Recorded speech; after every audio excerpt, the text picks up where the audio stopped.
ನಮಸ್ಕಾರ ಬಸ್ಸು welcome back to Sagar stories. ಇವಾಗ ಇಂಡಿಯಾ ವರ್ಸಸ್ ಇಂಗ್ಲೆಂಡ್ 4ನೇ ಟೆಸ್ಟ್ ಮ್ಯಾಚ್ ಡೇ 5ಗೆ ಬಂದು ನಿಂತ್ಕೊಂಡಿದೆ. ಇವಾಗ ಡೇ 5 ಏನಾಗುತ್ತೆ ಕ್ಯೂರಿಯಾಸಿಟಿ ಸಿಕ್ಕಾಪಟ್ಟೆ ಕೂತ್ಕೊಂಡಿದೆ. ಬಂದ್ಬಿಟ್ಟು ಎಲ್ಲ ಡ್ರಾ ಆಗುತ್ತೆ ಈ ಮ್ಯಾಚು, ರಿಸಲ್ಟ್ ಬರುತ್ತಾ ಅಂತ. ಸೊ ಎಲ್ಲರೂ ಹೇಳೋ ಹಾಗೇನೆ ಇದು ಡ್ರಾ ಆಡ್ತಿದ್ದಾರೆ ಗುರು, ಇಂಡಿಯಾ ಡ್ರಾ ಆಗುತ್ತೆ ಈ ಮ್ಯಾಚು ಅನ್ನೋ ಥರನೇ ಮೋಸ್ಟ್ ಆಫ್ ದ ಜನ ಹೇಳೋವಂಥದ್ದು. ಸೊ ನನಗೂ ಯಾಕೋ ಹಂಗೆ ಅನ್ನಿಸಿದೆ, ಡ್ರಾಗ್ ಆಡ್ಬೋದು ಇಂಡಿಯಾ, ಡ್ರಾ ಆಗುತ್ತೆ ಅಂತ. ಇನ್ನು 137 ರನ್ ಹಿಂದೆ ಇದೀವಿ ನಾವು, ಅವ್ರು ಮುಂದೆ ಇದ್ದಾರೆ. ಸೊ 137 ರನ್ನ ಹೊಡೆದ್ಬಿಟ್ಟು ಇನ್ನೊಂದು ಸ್ವಲ್ಪ ರನ್ನ ಕಾಂಟ್ರಿಬ್ಯೂಟ್ ಮಾಡಿಬಿಟ್ಟು ಅವ್ರಿಗೆ ಡಿಕ್ಲೇರ್ ಕೊಟ್ಬಿಟ್ಟು ಅಥವಾ ಆಲ್ಔಟ್ ಆಗಿಬಿಟ್ಟು ಇಂಡಿಯಾ ಅವ್ರಿಗೆ ಟಾರ್ಗೆಟ್ ಕೊಟ್ಬಿಟ್ಟು ಅವ್ರು ಚೇಸ್ ಮಾಡೋ ಥರ ಆಗುತ್ತಾ? ಆದರೂ ಆಗ್ಬೋದು ಗುರು, ಎನಿಥಿಂಗ್ ಈಸ್ ಪಾಸಿಬಲ್. ಇನ್ನು 90 ಓವರ್ ಇದೆ, ಏನು ಬೇಕಾದರೂ ಆಗ್ಬೋದು. ಇಂಡಿಯಾ ಅಗ್ರೆಸಿವ್ ಆಗಿ ಆಡುತ್ತಾ ಬ್ಯಾಟಿಂಗ್ನ? ಯಾಕಂದ್ರೆ ಇನ್ನೂ ವಿಕೆಟ್ಸ್ ಇದೆ ಇಂಡಿಯಾ ಹತ್ರ. ಇಂಡಿಯಾ ರಿಸಲ್ಟಿಗೆ ನೋಡುತ್ತಾ ಅಥವಾ ಇಂಗ್ಲೆಂಡ್ ಅವ್ರು ರಿಸಲ್ಟ್ ಬರ್ಸೋ ಥರ ಮಾಡ್ತಾರ? ಕಾದು ನೋಡಬೇಕಾಗಿದೆ. ಸಿಕ್ಕಾಪಟ್ಟೆ ಕ್ಯೂರಿಯಾಸಿಟಿ ಇದೆ ಗುರು ಇವತ್ತಿನ ಡೇ. ಒಳ್ಳೆ ಮಜಾ ಇದೆ ಮಾತ್ರ ಇವತ್ತು. ಎಂಥ ಒಳ್ಳೆ ಕಂಬ್ಯಾಕ್ ಮಾಡಿದ್ದು ಇಂಡಿಯಾ ಆಫ್ಟರ್ 0-4-2 ಇಂದ 170+ ಕಾಂಟ್ರಿಬ್ಯೂಷನು. ಎಂಥ ಪಾರ್ಟ್ನರ್ಶಿಪ್. ಶುಭ್ಮನ್ ಗಿಲ್ ಜೊತೆಗೆ KL ರಾಹುಲ್ 2 ಸೆಷನ್ ಕಂಪ್ಲೀಟಾಗಿ ಆಡಿದ್ದಾರೆ ಮ್ಯಾಮ್. 2 ಸೆಷನು. ಅದು ಇಂಗ್ಲೆಂಡ್ನಲ್ಲಿ ಆಡಬೇಕು ಅಂದರೆ ಕಂಪ್ಲೀಟಾಗಿ ಸುಮ್ಮನೆ ಮಾತಂತೂ ಅಲ್ವೇ ಅಲ್ಲ. ಹೆವಿ ರನ್ಸ್ ಏನು ಬಂದಿಲ್ಲ, ಚಿಕ್ಕ ರನ್ಸ್ಗಳೇನು ಬಂದಿರೋದು 2 ಸೆಷನಲ್ಲೂ. ಏನು 100+ ಎಲ್ಲ ಏನು ಬಂದಿಲ್ಲ ರನ್ಸ್ಗಳು. ಬಟ್ ಆದ್ರೂ ಕೂಡ 2 ಸೆಷನ್ ನಿಂತ್ಕೊಂಡು ಆಡಬೇಕು ಅಂತಂದರೆ, ಯಾವುದೇ ಆಪರ್ಚುನಿಟಿನ ಕ್ರಿಯೇಟ್ ಮಾಡ್ದಂಗೆ ಆಡಬೇಕು ಅಂತಂದರೆ ದಿಲ್ ಇಟ್ಕೊಂಡು ಆಡಿದ್ದಾರೆ ಇಬ್ಬರು ಬ್ಯಾಟ್ರಿಗಳು. ಸೊ ಇವರಿಬ್ಬರಿಗೂ ದೊಡ್ಡ ಸೆಲ್ಯೂಟ್ ಹೊಡಿಲೇಬೇಕು. ಸ್ಟಾರ್ಟ್ ಮಾಡಿದ್ದು ಹಿಂಗೆ ಡೇನಾ. ಈ ಕಡೆ ಬೆನ್ ಸ್ಟೋಕ್ಸು ಸೆಂಚುರಿ ಆಗ್ತಾ ಇದ್ದಂಗೆ ನಾಯಿಡಿ ಪಿಡಿ ಒಂಥರ ಬಾಲ್ ಅಪ್ರೋಚ್, ಆ್ಯಕ್ಚುಯಲ್ ಬಾಲ್ ಅಪ್ರೋಚ್ನ ಅವಾಗ ಸ್ಟಾರ್ಟ್ ಮಾಡಿಬಿಡ್ತಾರೆ.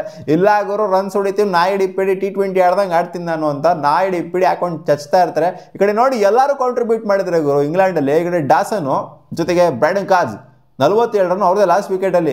47 ರನ್ ಬಂದ್ಬಿಟ್ಟಲ್ಲಿ ಬಾಟಮಲ್ಲಿ ನಿಂತ್ಕೊಂಡು ಹೊಡಿತಾರೆ ಅಂತಾರೆ. ನಮ್ಮ ಇಂಡಿಯಾ ನೋಡಿ ಹೆಂಗೆ ಅಂತ, ಇಲ್ಲಿ 6 ವಿಕೆಟ್ ಬೀಳ್ತಾ ಇದ್ದಂಗೆ ಎಲ್ಲ ಪತಾ ನಾವು ಉದ್ರೋಗ್ಬಿಡ್ತೀವಿ. ಇವ್ರು ನೋಡಿ 8 ವಿಕೆಟ್ 9 ವಿಕೆಟ್ ಬಿದ್ದರೂ ಕೂಡ ಕಾಂಟ್ರಿಬ್ಯೂಷನ್ ಬರುತ್ತೆ. ಸೊ ಇಲ್ಲೇ ದೊಡ್ಡ ಡಿಫ್ರೆನ್ಸ್ ಆಗೋಂಥದ್ದು. ಈ ಕಡೆ ಕ್ರಾಲಿಂದ ಡೆಕೆಟಿಂದ ಹಿಡ್ಕೊಂಡು ಎಲ್ಲರಿಂದ ನೋಡ್ಕೊಂಬಿಡಿ, ಎಲ್ಲರೂ ಅವ್ರವ್ರ ಕೈಲಾದಂಥ ಕಾಂಟ್ರಿಬ್ಯೂಷನ್ ಕೊಟ್ಟಿದ್ದಾರೆ. ಯಾರೋ ಇಲ್ಲಿ ದಬಾಕೊಂಡು ಹೋಗ್ಬಿಟ್ಟಿದ್ದಾರೆ ಅನ್ನೋ ಥರ ಇಲ್ಲ ಅಲ್ಲಿ. ಅಂದರೆ ಮೈನಾಗಿ ರನ್ಸ್ಗಳು ಬಂದಿದೆ, ಎಲ್ಲ ಆರ್ಡ್ರಿಂದನೂ ಕೂಡ ರನ್ಸ್ಗಳು ಬಂದಿದೆ.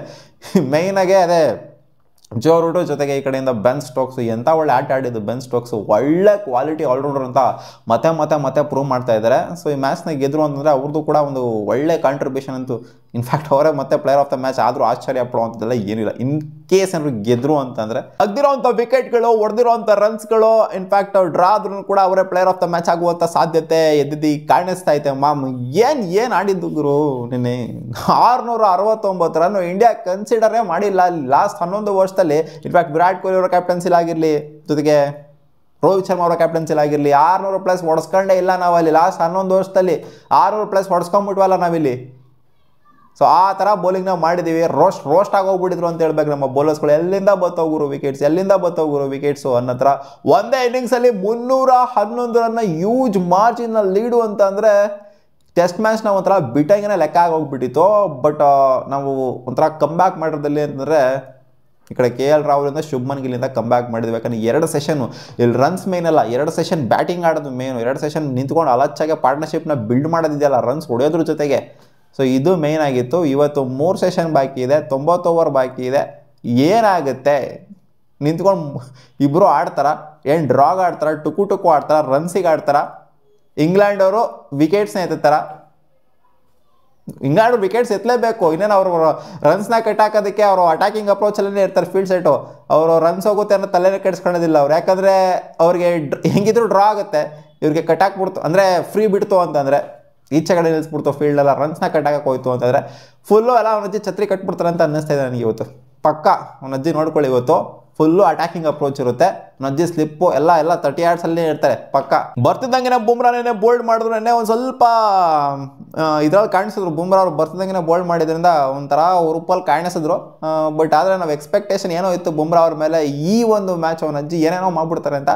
ಬಟ್ ಆ ಥರ ಏನೂ ಆಗಲಿಲ್ಲ ಈ ಸೀರೀಸಲ್ಲೇ. ಒಂಥರ ಆ ಥರ ಆಗಿಲ್ಲ. ಬುಮ್ರಾ ಅವರು ಬಾರ್ಡರ್ ಗವಾಸ್ಕರ್ ಟ್ರೋಫಿಲೆಲ್ಲ ಯಾವ ಥರ ಡಾಮಿನೇಟ್ ಮಾಡಿದ್ರು, ಸೊ ಆ ಥರ ಡಾಮಿನೇಟ್ ಈ ಸೀರೀಸಲ್ಲಿ ಮಾಡೋದಕ್ಕೆ ಆಗಿಲ್ಲ. ಇನ್ಫ್ಯಾಕ್ಟ್ ಜಡೇಜಾ ಅವರು 2 ವಿಕೆಟ್ನೇ ಎತ್ತಿರ್ತಾರೆ.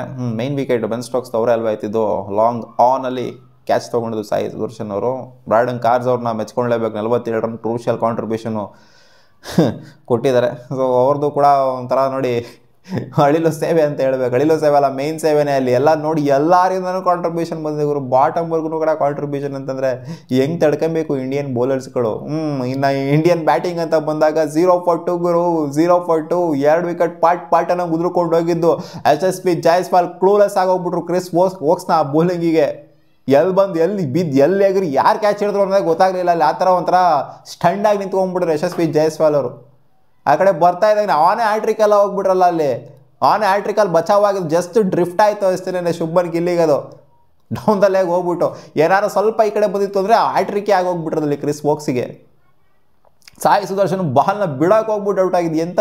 ಎಂಥ ಒಂದು ಅನ್ಫಾರ್ಚುನೇಟ್ ಅಂತ ಅನ್ಸುತ್ತೆ, ಬಟ್ ಆದರೂ ಚಿಲ್ಡ್ರ ಬ್ಯಾಟಿಂಗ್ ಅಂತ ಅನ್ಸುತ್ತೆ. ಬಿಡೋಕೆ ಹೋಗ್ಬಿಟ್ಟು ಔಟ್ ಆಗೋದು ಅದು ಗುರು, ಕೈ ಎತ್ತಕ್ಕೆ ಹೋಗ್ಬಿಟ್ಟು ಅದಕ್ಕೆ ಎಡ್ಜೋಡ್ಕೊಂಡು ಬ್ಯಾಟಿಗೆ ಎಡ್ಜೋಡ್ಕೊಂಡು ಔಟ್ ಆಗೋದು. ಆ ಬಾಲ್ನ ಆಡಿತ್ತು ಅಂದ್ರೆ ಇದಕ್ಕಿಂತ ಒಂದು ಅಜೀಬಾಗ ದಿನ ಒಂದಿಲ್ಲ, ಇದಕ್ಕಿಂತ ಅವ್ರು ರಿಗ್ರೆಟ್ ಪಡೋವಂಥ ದಿನ ಒಂದಿಲ್ಲ. ಬಾಲ್ನ ಬಿಡಕ್ಕೆ ಹೋಗ್ಬಿಟ್ಟು ಆ ಬ್ಯಾಟಿಗೆ ಹೆಡ್ಸ್ ಹಾಕೊಂಡು ಔಟ್ ಆಗೋದು ಅಂತಂದರೆ ಕರೆಕ್ಟಾಗಿ ಗೇಜ್ ಮಾಡಲಿ ಅಂತ ಹೇಳಬೇಕು ಬಾಲ್ನ.